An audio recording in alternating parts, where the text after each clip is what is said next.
I wonder if you can appreciate what it took to build both places, Rome and the United States, and then how easy it is for a generation or two to destroy the bedrock that much greater and better people built for us.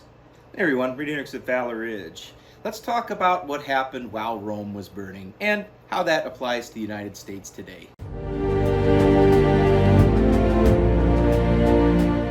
Folks, one of the reasons why I started this channel many years ago was to help bring content to people that was focused on freedom first, firearms, and then history, and bringing the events of the past into relevancy to now. You know, as a former history teacher at the high school and collegiate level, one of the things I try to do is relate the material to people so that they could help make better decisions and apply it for their life.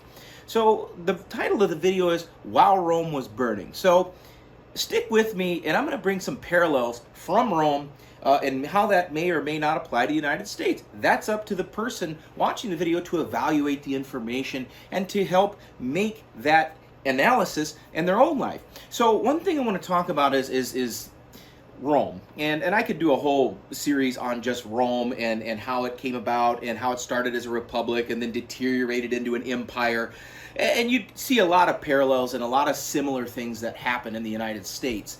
The United States is a constitutional representative republic. I mean, we have a constitution, and the difference between a democracy and a democracy is that everybody gets a vote, direct vote, and in a republic we have representatives that we elect that decide things according to their desires of their constituency. So Rome originally was a republic, and I'll cover that in a different video.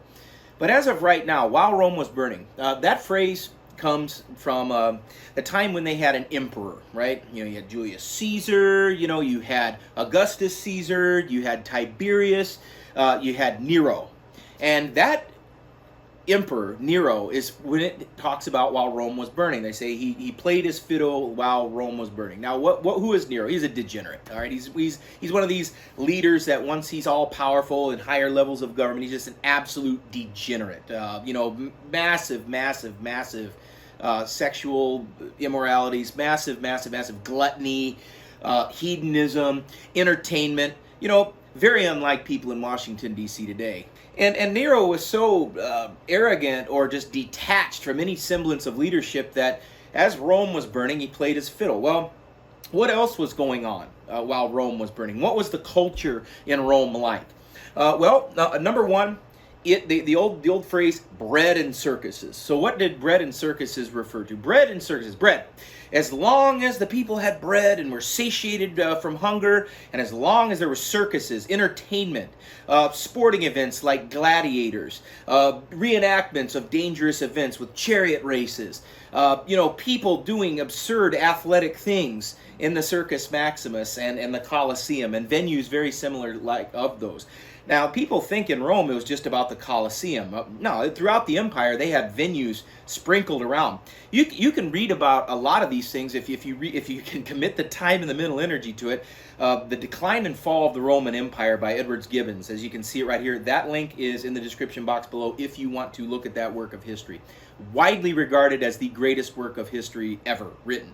Up until about 5 years ago, and because, you know, he wasn't you know, some special individual because he didn't have certain physical or other gender traits. He's persona non grata. But up until 5 years ago, widely considered the greatest work of history ever written because he focuses on a big picture. One of the things that he also focuses on in that book is the increase of effeminacy in a traditionally very masculine culture, the Roman culture. And so what I'm trying to get you to do is see a lot of the parallels from Rome and see if that applies to the United States today. Number one, you had unfettered groups of people coming into the Roman Empire and continuing to invade Rome. Traditionally, these groups of people were known as barbarians. You know, the Goths, the Visigoths, the Ostrogoths, the Vandals, many different groups of people coming in. And then, of course, the Roman government's response was, hey, these people are uncivilized. If they just see how we as Romans act, if they just see our buildings, if they just see our culture, if they just see how our society is, they'll adopt Roman ways and be Roman. They'll spread the values of Rome throughout their throughout their lands. That didn't happen. They did not adopt Roman culture. They did not adopt Roman technology. They did not adopt anything about Roman. They destroyed it. Okay? So unfettered immigration coming in from all borders in Rome, all very suddenly and very swiftly, and it continued happening. One other thing that happened in Rome was you had the Roman military, the Roman legion. What you had there was a decreased level of skill at arms. What you had there was a decreased quality of people going into the legion.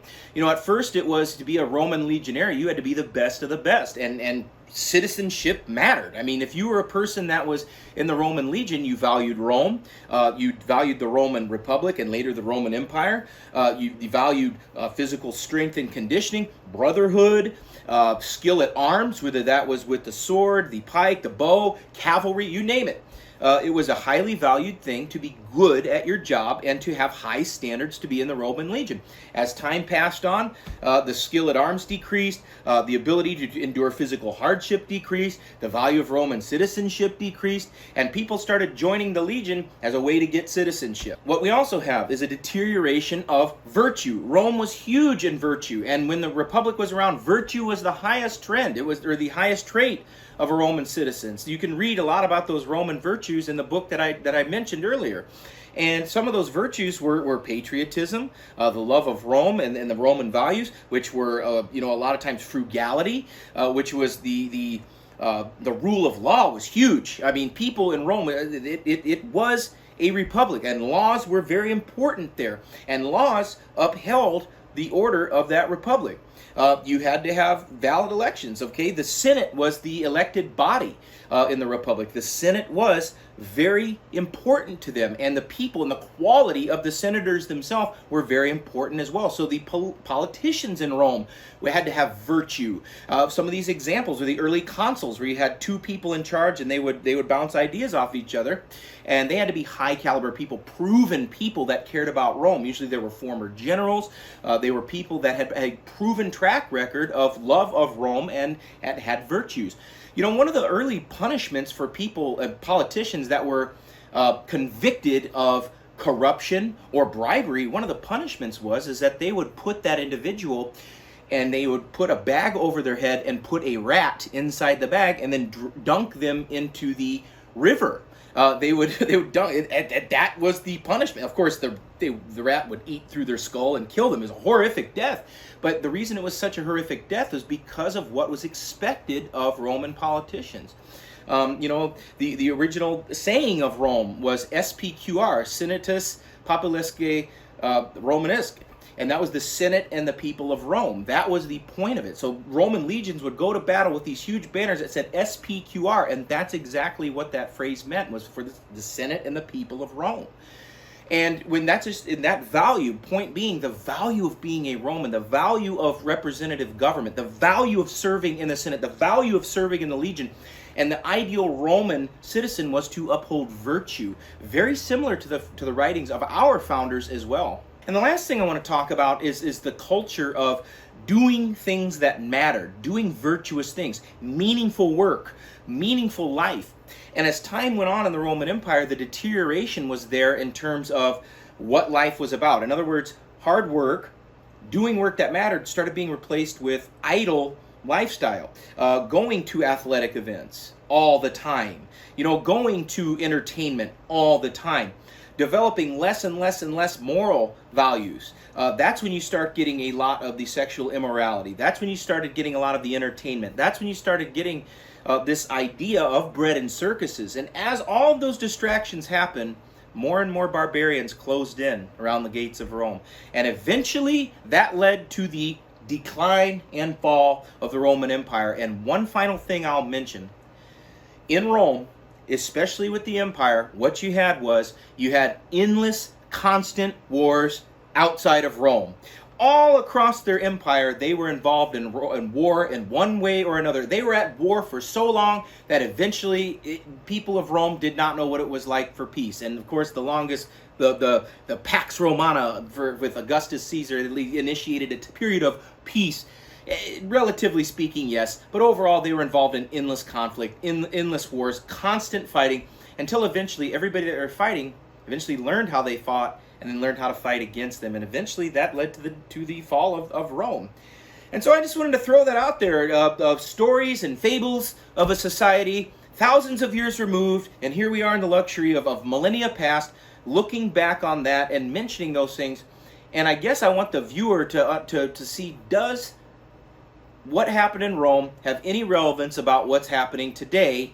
You know, are we similar society? Are we a similar society in at one point in time had a virtuous citizenry, and then of course it just waters down over time? I don't know. That's up for you to analyze.